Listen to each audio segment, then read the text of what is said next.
So sun sign astrology is very popular because it's quite easy to calculate where the sun is going to be for the whole population in any month of the year.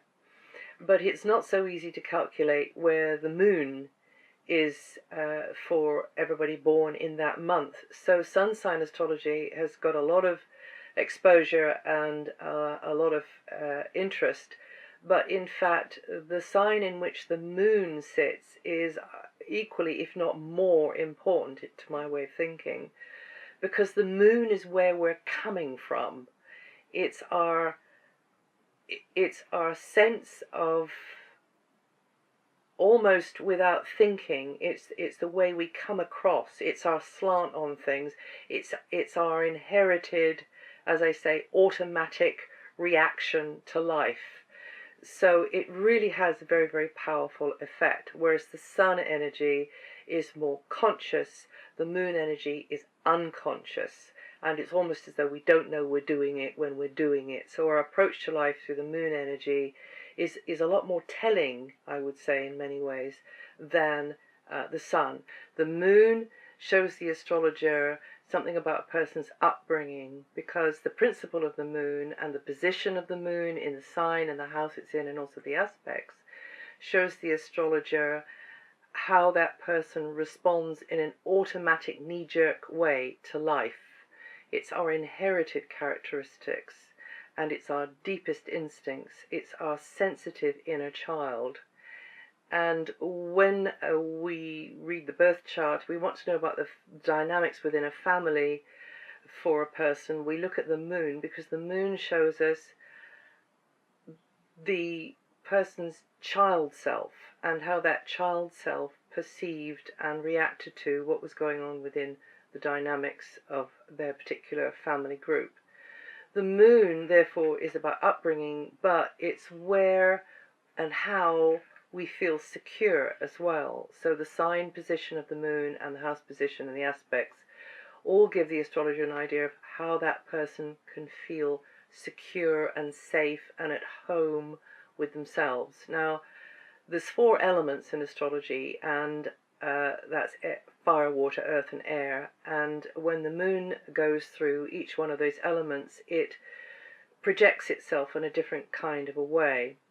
So going through the fire element, the moon feels most comfortable and safest when it's being actively aspirational or inspirational.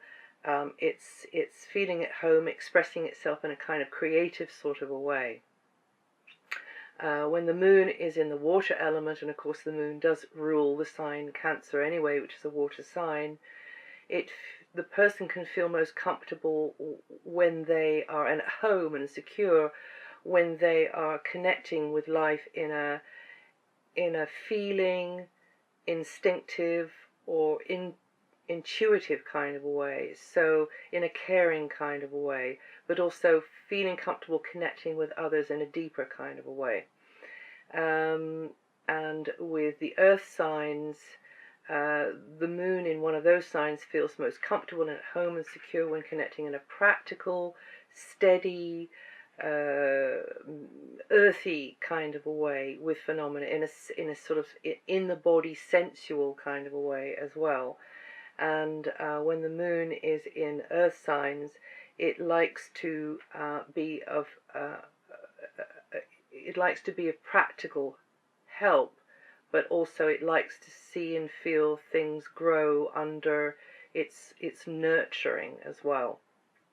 And through the air signs, the moon feels most comfortable in a detached kind of a manner, in a way where you can use your mental objectivity, and you feel most comfortable being in the stream of information exchange, or receiving information, having things explained in a reasoned kind of a way. Whereas if you're a water sign or an earth sign, maybe you just like a nice great big hug.